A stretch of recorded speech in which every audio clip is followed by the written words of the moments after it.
Assalamualaikum warahmatullahi wabarakatuh. Perkenalkan nama saya Liliana Kasaki, UPM 2578439. Saya dari Prodi Teknologi Rekayasa Elektronika, jurusan Teknologi Informasi.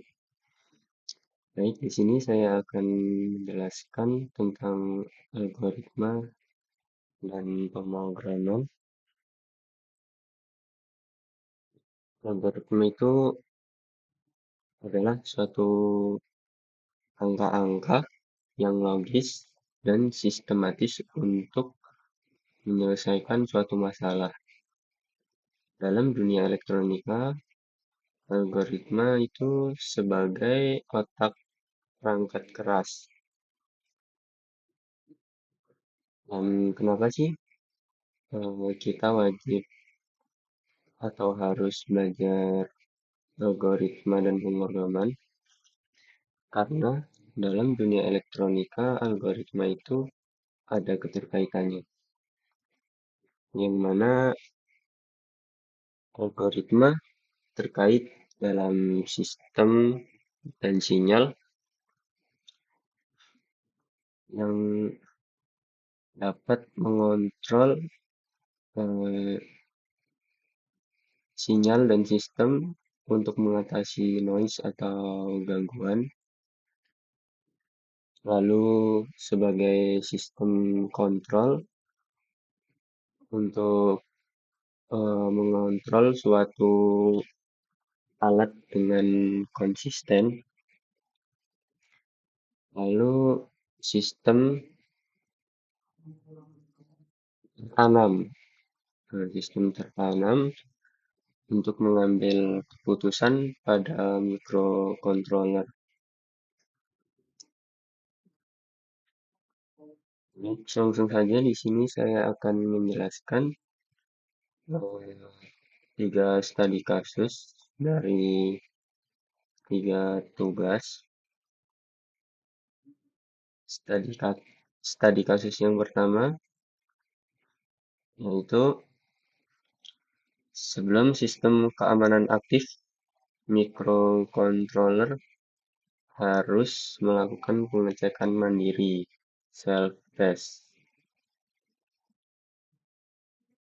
Saya akan menjelaskan dalam bentuk flowchart.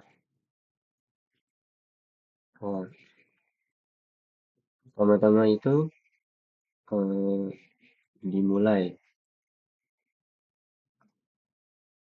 masuk dalam terminator atau awalan, memulai algoritma. Selanjutnya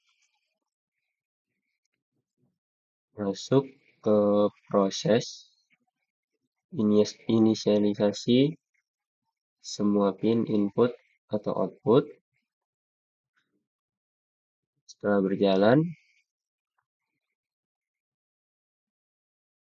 maka akan melalui proses menyalakan LED indikator atau power yang berwarna hijau. Lalu mengecek koneksi sensor atau peak sensor. Lalu masuk proses membunyikan buzzer selama 0,5 detik. Tanda sistem bahwa sudah siap, tidak ada masalah. Dan menampilkan output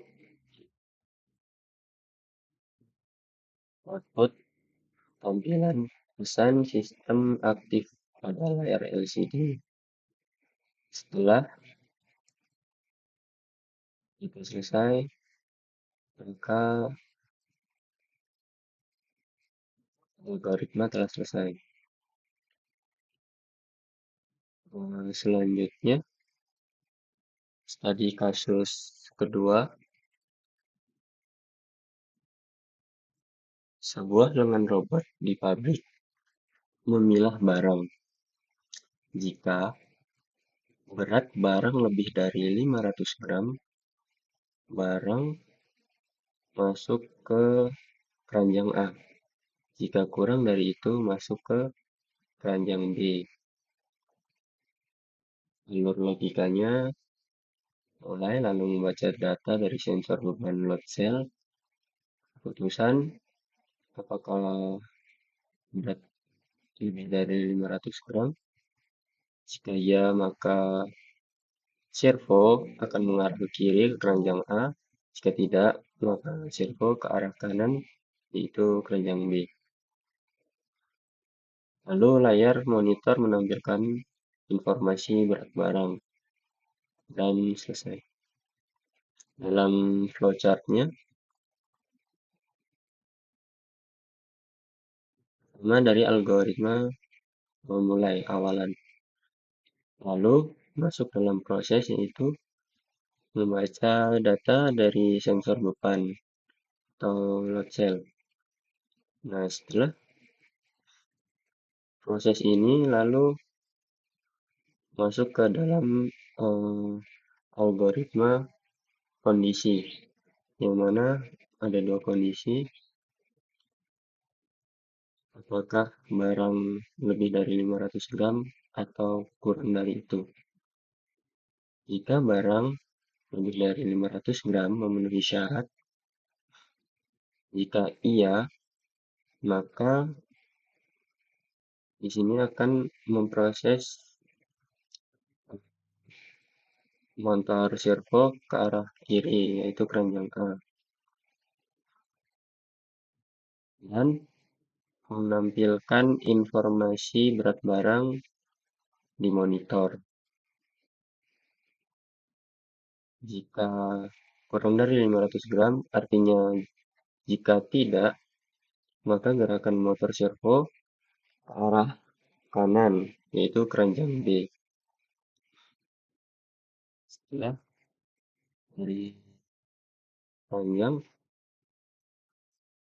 maka akan memunculkan output, yaitu berat barang di layar monitor. Setelah output dari layar di monitor, maka algoritma selesai. Selanjutnya, yaitu studi kasus ketiga. Deskripsinya, sistem harus terus memantau suhu. Jika suhu terlalu panas, kipas menyala. Sistem tidak boleh berhenti agar server tidak overheat. Berarti sistem terus-terusan berjalan real time karena tidak dapat berhenti. Kalau berhenti maka server bisa bermasalah atau overheat. Alur logikanya itu mulai looping utama, looping yaitu rangkaian algoritma yang terus berputar tanpa selesai. Yang pertama, proses membaca sensor suhu LM35 atau DHT11. Lalu membuat keputusan apakah suhu lebih dari 35 derajat atau kurang. Jika iya, maka relay akan diaktifkan, relay kipas pendingin. Jika tidak, maka relay akan tetap mati. Setelah dua proses ini, ada waktu delay yaitu selama 5 detik untuk sebelum kembali ke algoritma awal lagi. Contohnya di flowchart seperti ini.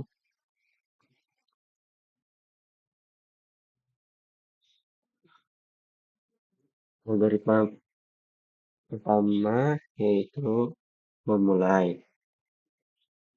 Setelah itu masuk ke dalam proses, yaitu proses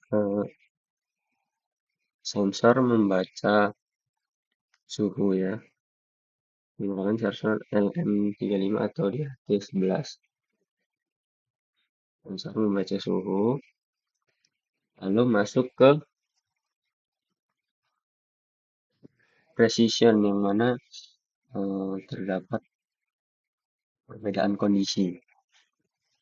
Itu kondisinya apakah suhu lebih dari 35 derajat Celcius atau tidak. Jika jika iya, suhu lebih dari 35 derajat Celcius maksudnya, jika iya, maka output memerintahkan mengaktifkan delay kipas pendingin. Jika kondisinya iya, maka relay kipas pendingin akan aktif, sehingga kipas aktif. Nah, lalu masuk dalam algoritma delay-nya sebelum kembali lagi untuk membaca sensor. Delay yaitu selama 5 detik. Lalu jika kondisinya itu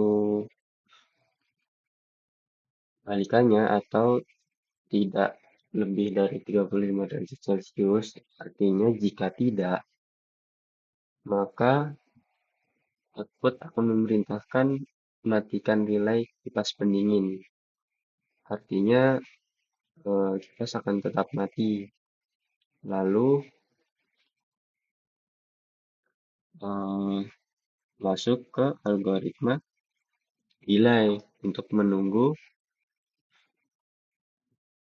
perintah selanjutnya sebelum membaca sensor ini, sensor suhu. Nah, andai kata kipas ini sudah nyala, lalu 5 detik berlalu dan membaca sensor. Dari sensor masuk ke kondisi. Di kondisi ternyata berubah setelah 5 detik 35 derajat Celcius yang sebelumnya yaitu sekarang kurang dari 35 derajat Celcius. Maka algoritma akan membunyikan kondisi tidak. Itu jika tidak, maka bila kipas pendingin akan mati, akan mati dan terus jalan seperti itu tanpa adanya selesai karena ini rangkaian algoritma loop berulang. Mungkin sekian yang dapat saya sampaikan. Jika ada salah kata mohon maaf. Assalamualaikum warahmatullahi wabarakatuh.